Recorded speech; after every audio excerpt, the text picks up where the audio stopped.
Hello everyone, Shri IAS academy में आपका स्वागत है। जैसा कि आप जानते हैं कि श्री आईएएस एकेडमी ने कई सारी सीरीज को लॉन्च किया है। उसी सीरीज के अंतर्गत ये हमारी आंसर राइटिंग की सीरीज है। आंसर राइटिंग की सीरीज में ऑलरेडी हमारे 4 पार्ट आ चुके हैं। ये हमारा 5वां पार्ट है। तो देखते हैं कि टेलीग्राम के चैनल पे किस प्रकार का क्वेश्चन आया और उसे किस तरह से हमें लिखना चाहिए। तो चलिए शुरू करते हैं। जैसा कि आपके सामने ये ज्योग्राफी का क्वेश्चन है, ये बेसिकली GS1 का क्वेश्चन है। तो इसको हम देखते हैं, हमारे टेलीग्राम चैनल में भेजा गया है। क्वेश्चन क्या है, पहले क्वेश्चन को पढ़ेंगे, इन्होंने किस तरीके से आंसर लिखा है उसको देखेंगे और फिर हम ये देखेंगे इन्होंने आंसर में क्या क्या कमियां की हैं और इस आंसर को और अच्छा कैसे लिखा जा सकता था। ठीक, तो पहले शुरू करते हैं, इन्होंने क्वेश्चन क्या है और इन्होंने लिखा कैसे है। तो जैसा कि आपको पता है, ये क्वेश्चन है उष्णकटिबंधीय और बहिरुष्णकटिबंधीय चक्रवातों के मध्य विभेदन कीजिए। इतना सिंपल क्वेश्चन वैसे यूपीएससी नहीं पूछती है। ये पीसीएस वगैरह का क्वेश्चन हो सकता है या प्रीलिम का क्वेश्चन हो सकता है, बट मेंस में ऐसे क्वेश्चन नहीं पूछेगा। हम बताएंगे कि मेंस में यूपीएससी कैसे क्वेश्चन पूछ सकता है। तो पहले इस क्वेश्चन को ही पढ़ते हैं। उष्णकटिबंधीय और बहिरुष्णकटिबंधीय चक्रवातों के मध्य विभेदन कीजिए। ठीक, चक्रवात ऐसे वायुमंडलीय विक्षोभ होते हैं जिनमें केंद्र में निम्न दाब और चारों ओर वायु का बंद परिसंचरण विद्यमान होता है। यह परिसंचरण उत्तरी गोलार्ध में वामावर्त और दक्षिणी गोलार्ध में दक्षिणावर्त होता है।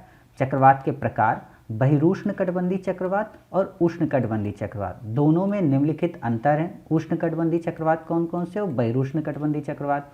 उष्णकटिबंधीय चक्रवात क्या रहे, इन्होंने लिखा है उत्पत्ति तापीय कारणों से। नंबर 2, अपनी ऊर्जा संघनन की गुप्त ऊष्मा से प्राप्त करते हैं। नंबर 3, ये भूमध्य रेखा से 10 डिग्री से 30 डिग्री उत्तर व दक्षिण में विस्तृत होते हैं। इसमें इन्होंने लिखा है बहिरुष्णकटिबंधीय में उत्पत्ति गतिकी कारणों से इनकी ऊर्जा वायु राशियों के घनत्व पर निर्भर करती है। नंबर 3, भूमध्य रेखा से 35 डिग्री से 65 डिग्री उत्तर तथा दक्षिण में विस्तृत। फिर इन्होंने लिखा है कि निर्माण हेतु 26 से 27 डिग्री टेम्परेचर से अधिक तापमान वाली बृहद समुद्री सतह की आवश्यकता होती है। स्थल पर पहुंचने पर क्षीण हो जाते हैं। व्यास लगभग 100 से 50 किलोमीटर। इस चक्रवात में भारी वर्षा होती है, लेकिन यह वर्षा कुछ ही घंटों तक ही सीमित होती है। वायु वेग बहुत अधिक होता है, 10 से 250 किलोमीटर प्रति घंटा। दिशा पूर्व से पश्चिम की ओर गतिमान होते हैं। समदाब रेखाएं पूर्ण गोलाकार होती हैं और दाब प्रवणता तीव्र होती है। बस, इसके बाद इन्होंने इसमें कुछ नहीं लिखा। दूसरा, इन चक्रवातों का निर्माण स्थल और समुद्र दोनों पर होता है। इनका गठन वाताग्र जनन की प्रक्रिया के फलस्वरूप होता है। व्यास लगभग 30 से 2000 किलोमीटर। इस चक्रवात में मंद वर्षा होती है और ये कई दिनों तक तथा कभी कभी कई सप्ताह तक होती है। वायु वेग तुलनात्मक रूप से कम होता है। ये चक्रवात पश्चिम से पूर्व की ओर गतिमान होते हैं। समदाब रेखाएं सामान्य तौर पर वी आकार की होती हैं और दाब प्रवणता कम होती है। कहने का मतलब इन्होंने जैसा क्वेश्चन आया उसको बिल्कुल एक सिंपल जैसे क्लास 10th या 12 में लिखा जाता है वैसे ही इन्होंने लिख दिया। सारे कारण बता दिए कि ये अंतर हैं दोनों में। बट एक तो हमें ये समझना है, अगर ऐसा क्वेश्चन आ भी जाए, देखिए ज्योग्राफी के जब भी आपको कोई भी क्वेश्चन मिले तो आपको 2 बातें विशेष तौर पर याद रखनी है। पहला, आप ज्योग्राफी में मैपिंग को जरूर यूज करेंगे। दूसरा, हाल ही से रिलेटेड घटनाओं को जरूर ऐड करेंगे। समझ गए? जैसे चक्रवात का क्वेश्चन है तो चक्रवात जो हाल ही में आए उन 1-2 चक्रवातों का आप नाम बताएंगे। जैसे निसर्ग चक्रवात आया, गावी चक्रवात आया, आप इनका उल्लेख जरूर करेंगे। होता क्या है कि ऐसे सरल क्वेश्चन अगर यूपीएससी पूछता है तो उसका उद्देश्य ये नहीं होता कि वो आपको सरल दिया है और उसको सरल पूछना है। वो ये देखना चाहता है कि आप इस सरल क्वेश्चन में कितनी मल्टी डायमेंशनल अप्रोच को अपना सकते हो। समझ गए? तो आपको ये सारी चीज़ें ध्यान में रखनी है। फिर आपको अगर ये क्वेश्चन दिया है कि उष्णकटिबंधीय और बहिरुष्णकटिबंधीय चक्रवातों के मध्य विवेचन कीजिए, तो आप एक वर्ल्ड का मैप बनाएंगे और आपको इस चीज़ की प्रैक्टिस होनी चाहिए। आप भूमध्य रेखा, कर्क रेखा और मकर रेखा के बीच की जो 10 डिग्री उसको अमूमन दर्शा दीजिए। जरूरी नहीं है कि वो आपका बिल्कुल एक्यूरेट ही हो, बट आप दर्शाएंगे तो एग्जामिनर को लगेगा हाँ इसने जो चीज़ें लिखी हैं वो काफ़ी अच्छी लिखी। ठीक, तो आप इसको कैसे बताएंगे? आपसे अब रही बात, ये क्वेश्चन ऐसे नहीं पूछा जाएगा तो कैसे पूछा जाएगा? आपसे क्वेश्चन ये पूछा जा सकता है, हालांकि यूपीएससी ने इस क्वेश्चन को पूछा भी है, कि उष्णकटिबंधीय चक्रवात अधिकांशतः दक्षिणी चीन सागर, बंगाल की खाड़ी और मैक्सिको की खाड़ी तक ही परिसीमित रहते हैं, ऐसा क्यों है?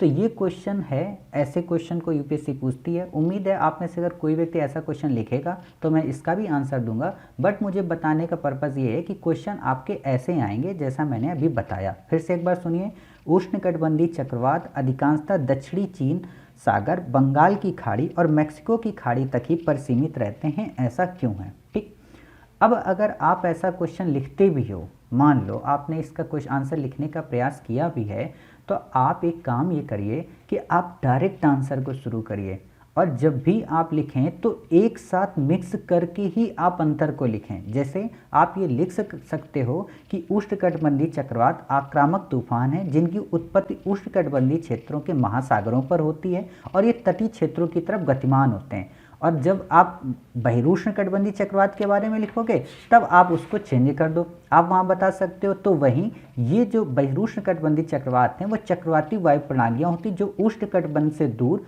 मध्य व उच्च अक्षांशों में विकसित होते हैं। समझ गए, ऐसे आप अंतर लिखोगे।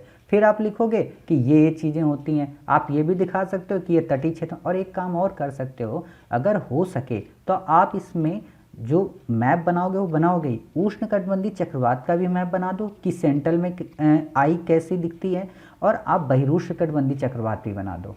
समझ गए, इससे आपका आंसर काफ़ी अच्छा हो जाएगा। और आप इसको करंट से अपडेट करो। आप इसमें ये भी लिख सकते हो कि जो उष्णकटिबंधीय चक्रवात होते हैं उनको अलग अलग क्षेत्र में अलग अलग नामों से पुकारा जाता है। जैसे हिंद महासागर में उसे हम साइक्लोन कहते हैं, अटलांटिक महासागर की जब बात आती है तो हम उसे हरिकेन कहते हैं, पश्चिमी प्रशांत महासागर की जब बात आती है तो हम उसे क्या कहते हैं, टाइफून कहते हैं, दक्षिणी चीन सागर की बात आती है तो भी हम उसे टाइफून कहते हैं, और पश्चिमी ऑस्ट्रेलिया में उसे विली विलीज कहते हैं। आप इसे यहाँ से स्टार्ट भी कर सकते हो।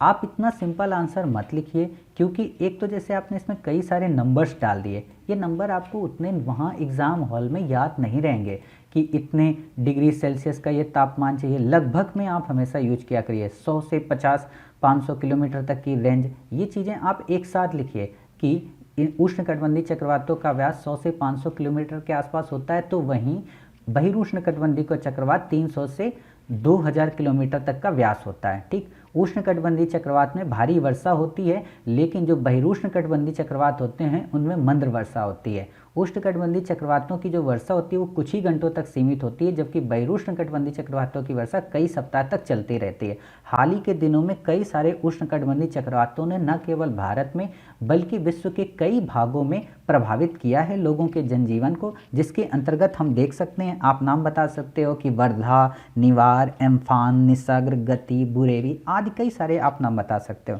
क्लियर, तो ऐसे आप इस आंसर को लिख सकते हो।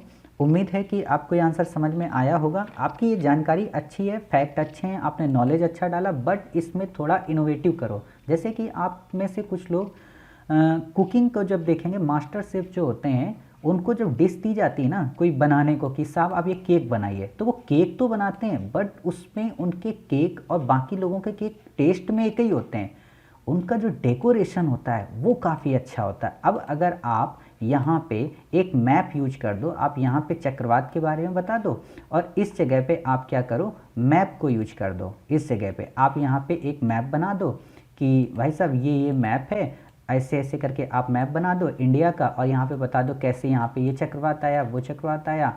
और फिर आप ये जब वर्ल्ड का मैप बनाओ ऐसे करके अमेरिका को, तो आप यहाँ पे दिखा दो ये वर्ल्ड का मैप, यहाँ पे आपका अफ्रीका को ऐसे दर्शा दो। ठीक है, ये मेरे पास क्योंकि पेन नहीं है तो इसलिए ऐसे नहीं बन सकता। आप यहाँ पे ऐसे, और यहाँ पे आप ऐसे लाइन करके दिखा दो कि इतने के बीच में ये चक्रवात होता है, इतने के बीच में ये चक्रवात होता है। आप यहाँ पे शो कर दो ये अटलांटिक महासागर, ये प्रशांत महासागर, ये हिंद महासागर, और ये बंगाल की खाड़ी, और ये आपका अरब सागर। आप ऐसे दिखा सकते हो, तो एग्जामिनर खुश हो जाएगा। एग्जामिनर को लगेगा कि हमने ये क्वेश्चन बड़े आसान ढंग से पूछा, लेकिन एस्पायरेंट ने काफ़ी मल्टी डायमेंशनल अप्रोच का परिचय दिया। क्लियर, और आप ये बात ज़रूर याद रखिए कि जब भी आप ज्योग्राफी का आंसर लिखेंगे उसमें मैप को ज़रूर इंक्लूड करेंगे। क्लियर, तो मिलते हैं अपने एक नए आंसर के साथ में, तब तक अपना ख्याल रखिए और स्वस्थ रहिए।